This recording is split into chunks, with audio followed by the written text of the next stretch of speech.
too many times. Nobody needs to hear a fucking rant about the movie. Okay, but the problem that I find with the characters in this, like the female characters in this movie, is that they're not compelling, right? They're not real people. They don't have real struggles. They're just here. It could have been any character. It could have been an alien. It could have been a robot. It could have been another man. They didn't have to be women. And them being women didn't make their roles any stronger. And it didn't make their roles any weaker because they were just shitty characters with horrible dialogue. But here's the thing though, even in that last Jedi or stuff like that, even the male characters sucked. Like, how about the Imperial Star Cruiser? Yeah, no, okay, this is the best metaphor I've heard for this fucking movie, right? Is that why would you ever relate to any of the protagonists, big air quotes here, right? Like the quote-unquote good guys, when everyone fucking failed. Everyone was a loser. Everyone cried like a little bitch at the end. But then their last little thing was like, we will be the spark of the rebellion that will burn the fire to bring everyone that burns down the First Order. It's like, no, you're the fucking wet match at the bottom of the Atlantic Ocean. It's like nothing is happening. You failed at everything. And everyone. Hey, here's the thing. The only reason why the rebels won is they because... didn't, though. They fucking failed. Listen to this, okay? The reason why they won, and by winning I say they escaped, is because the Empire was even dumber than they were. Which was also stupid, right? Like, okay, so one of the major rules, and I can't remember who fucking said this. You guys, if you guys are probably going to be able to find this somewhere, or Dorian, you'll be able to find this somewhere. But like somebody says, like, if you've got the statement of something happens, but then this happens, that's a failed statement, right? Because you're just having two individual events happening in chronological order, as opposed to having this happens, and as a result, this happens, right? Like something leading into something in a logical, like, train of thought, right? Yeah. So essentially what happened was that who was the dude who directed this movie? He's like got a really J.J. Abrams. Oh no, J.J. Abrams did Awakens. I have no idea. Anyway, this fucking Dingle Bob, this guy, his name is Dingle Bob. Just look it up on Wikipedia. Dingle Bob, the director. That's his full name. The director is actually just a coincidence that his last name was the director. And essentially what he did was he wrote a bunch of really stupid events that made no fucking sense, put a bunch of really stupid fucking protagonists in there. It's like, okay, the only way that any of this shit will work is if we make the bad guys, who were fucking amazing in the first one. Like, I thought that General Hux, which is like the dude who played Ron Weasley's, like, one of his older brothers or whatever, the ginger guy, the redheaded guy, he was actually a badass, right? Like, he was supposed to be like this fucking, as close to a Nazi as possible in the first movie. He's supposed to be like this genius general evil dude, right? And he looked really competent in the first movie. And then in this movie, he's a fucking idiot. He uses a dreadnought. Yeah. Is it why? The dreadnought's got it. It's okay. Let's not send any of our TIE fighters out there. Yeah. Like, okay, all other fucking stupid, like, plot points with, like, hey, can you hyperspace into a ship kind of shit? Because it's never been done before. And if not, like, if this existed back, like, for thousands of years in this universe that they've had hyperspace technology, you think somebody would thought, like, what if I hyperspace this into something? Anyway, that logic aside, they wrote a bad script. They wrote stupid main characters that fail and are really dumb. So the only way that would have worked is if they made the bad guys stupid too. And a nowhere subplot about, oh, they're on this planet and look at how rich people are bad because they have money. That was it. That was the whole plot. And the whole thing is like, oh, they're supplying the Empire and supplying you. They're playing both sides. So who's really the bad guy? Haha. Yeah, dude. And Walmart also sells toilet paper to both sides of a conflict as well. You raid an ISIS stronghold and you find Walmart brand toilet paper. But the movie didn't suck because of female characters. The movie sucked because all the characters. Yeah, and the story. And everything. Can you think of one moment in that movie that you thought was good? Honestly, when Rey and Kylo were fighting off the Praetorian Guards. Yes, okay, that was pretty sick. You know, and the whole thing, like, oh, his tapestry's burning, and it's the new leader, pretty much. Like, the old scenery's gone. It's the new scenery. It's the new leader. It's Kylo. It's just, you know, like, the symbolism is not lost, but it's kind of punching you in the face. It's just like. Yeah. I thought the dreadnought was cool. I thought that was pretty cool. I thought those little bombers at the beginning of the movie were really cool, even though they seemed to be made out of, like, space paper mache and propane, because they just exploded upon impact with anything. There's one thing that pissed me off about all that. Only one thing? Right. The CGI effects were cool. But the fact that the guy lost his entire surface defense, like all his lasers, he did not radio in being like, guys, our pants are down, can you please send some support? Instead, he's just like, no, don't hit that one spot, that will blow up the whole ship. Yeah. And again, it's stupid plot, needs stupid main characters, needs stupid bad guys. It goes on that progression. They wrote the script first and it was dumb. So the only way that, smart people will be dumb is if they're dumb. And the only way that the people that are trying to kill the smart people would work for that is if they're dumb too. It's just it just goes in that order, in my opinion. I have never written a script, and a lot of effort went into this movie. But unfortunately, it ended in nothing. It ended in a big poop. It ended with a Mary Sue.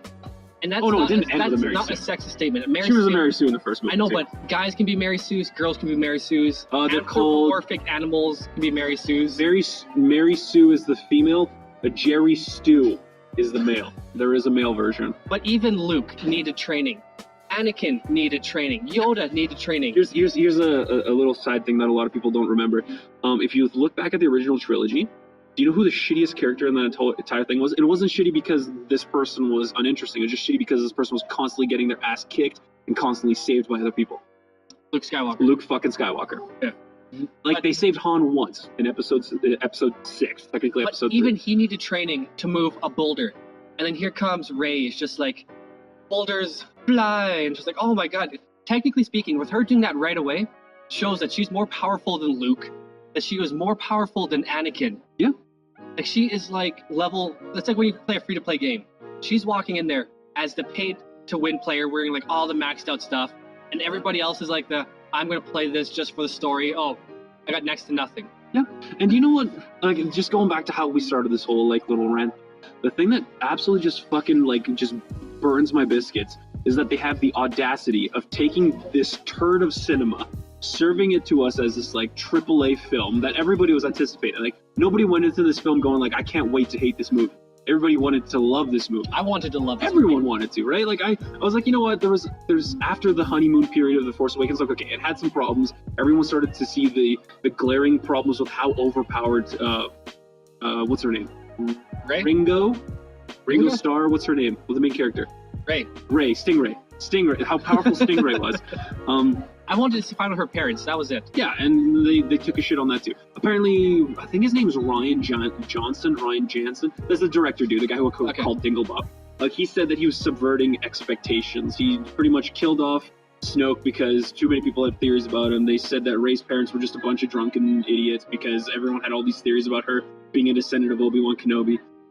Anyway, so back to what I was trying to wrap back to the beginning of the conversation.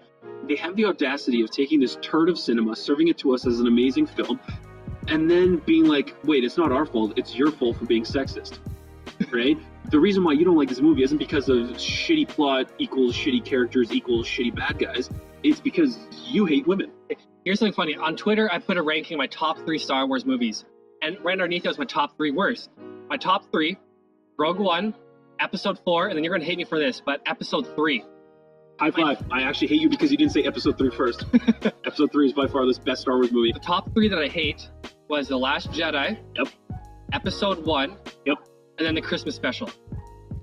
Okay, the Christmas special had to be on there. And I was called sexist because I didn't put The Last Jedi on number 1. I got at least 20 posts and being what's your own sexist expectations? You're just afraid of strong women. And it's no.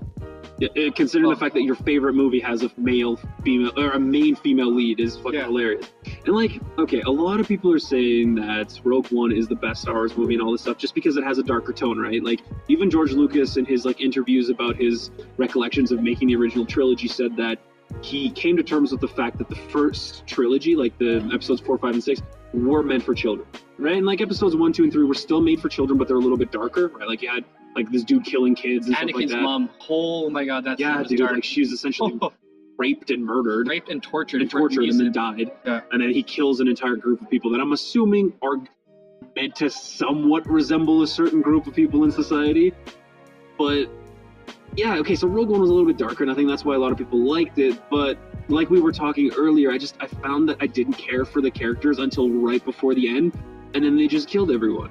I think the reason why they did that was because it's okay, these characters don't show up in the original trilogy, so they need to be killed, because then why wouldn't they be there in the rebellion and stuff like that? They don't need to do that. They could have just disappeared at the end. They didn't have to kill them. Here's one thing it had over. It had a constant plot. It was A, B, C. None of this let's sidestep to H, J, or K. Yeah, it was all of the important set pieces were introduced early on, and they just kept with them. I think one of its weak points, in my opinion, was the fact they were constantly planet hopping. Like, by the end of it, I was a little bit dazed and confused, but maybe that's just because I'm a little stupid. I'm uncultured, I guess. I don't know.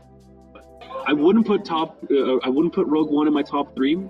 I would probably put Episode 3 just because it's so over the top and hilarious, and nothing. I hate sand. That was Episode 2. Oh. No. The scene with him getting fucking like roasted by lava, and then him like looking at Obi-Wan Kenobi, and he's going like, "I hate you." It's the best scene that will ever exist in any film ever. Just saying though, if I was him there, I'd be like, okay, you know, Force push you into the lava. Goodbye. Well, like, okay, do you know the How It Should Have Ended series? Yes. Okay, there's this scene. I think it was done by them. I might be like one of those moments where I'm like misplacing things in my mind because I've got like onset Alzheimer's.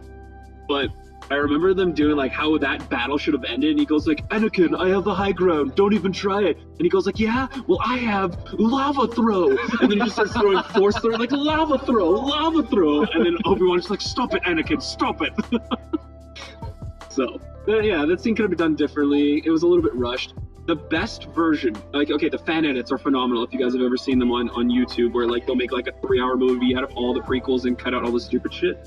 The best concept, like nobody's ever done it, obviously, because it would need to be a whole new trilogy, was if they started the films with Episode 2. Right, and have Episode 1 as flashbacks? No, oh, yeah, they could have done it like Qui-Gon Jinn just being like a character that they have in flashbacks. Okay. Because Qui-Gon Jinn was phenomenal. They just start with Episode 2 as adult Anakin, do a movie between Episode 2 and 3 that was essentially like the Clone Wars, because we never get to see all that cool shit, right? We get to see the end of the Clone Wars at the beginning of Episode 3, and then have the first half-ish of Episode 3 at the end of the new Episode 2 in the Clone Wars, and then Episode 3 you're given more time to have him turn to the dark side, right? Because it literally happens in the span of like 5 minutes in the movie, and then he's just like, "Hey, I'm killing kids now." Like, I think that would have been good. Start with Episode 2, make a new Episode 2 in between 2 and 3, and then Episode 3 being more about the Empire starting and Darth Vader. All right, now here's a question for you. What would you do to improve, like, episodes 7 and 8, you think we're on now? You know what? For the most part, I would have kept Episode 7 the way it was. Okay? I would have... it wasn't a very bad movie. Like, if the only thing they needed to do to retroactively kind of like explain why Stingray was so good was in Episode 8, which is what everyone was waiting for, was to explain why she's so good, right? Like, be like, hey, why she's born at level 50 compared to other Jedi's like being starting born off at like level 1, right? Yeah. Like in Episode 8, they should have focused on Rey's background. Like the first like 10-15 minutes of the movie should have been a flashback. And then another thing that a lot of people talked about was like, why the fuck? And they haven't done this in any of the Star Wars movies. Why the fuck wasn't there a time skip between Episode 7 and 8? Episode 8 literally starts right after Episode 7. Like, right the fuck after. Like, not even a 5-minute, like, gap in time. They start off with them attacking the fucking Dreadnought, which literally shows up as they're leaving that planet after they destroy the Starkiller base. Yeah. And then Rey starting her fucking, well, quote-unquote training with Luke. They didn't do a time skip. Like, they could have had it where she's already been training with Luke for a couple of months. And the Resistance or whatever escaped the First Order and they're just being attacked again. That would have made actually so much more sense than being right? Like, here you go, tap into the Force. Okay, now you're ready to go kill the entire Empire. You're literally ready to fucking go fight the dude that was stronger than I was, and I'm the best fucking Jedi ever. It's like if it was an MMO, and Rey, instead of like doing all the fetch quests, she went and visited Luke for like one quest, and then Luke was like, okay, go for the end boss. Do this raid all by yourself. Solo this. You've unlocked the higher ground DLC. So, and the cool thing was is that if they actually just kind of like showed us a montage of her training with Luke, Luke could have been like, he could have done the Obi-Wan Kenobi thing with it, right? Where he goes like, hey, by the way, has anyone ever told you about your father or like about your like lineage?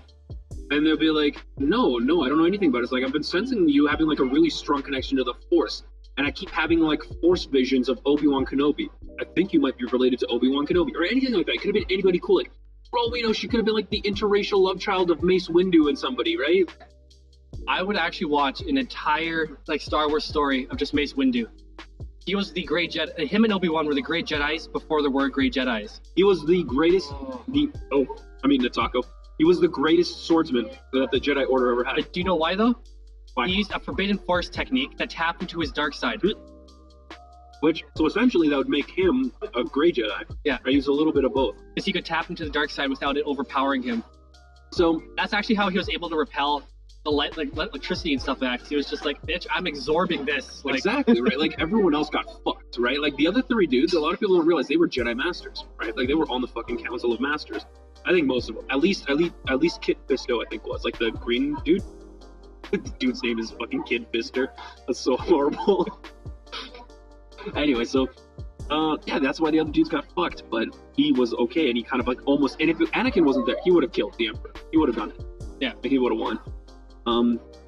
At least I think. I don't know. Some people say that he was intentionally, like, holding back so that Anakin would show up, and then he would give him an opportunity to kill Mace Windu. If you actually read the extended universe stuff, like the books, comics, all that, he was not forgotten about. The Emperor was so pissed about what the damage he did to him, he made him the public face of why the Jedi are bad. Oh yeah, well, actually, another thing that a lot of people don't talk about is that he chose his words when he was talking to the Jedi that came to arrest him very carefully, right? Because he was recording the whole thing, like he had like the video recording or whatever.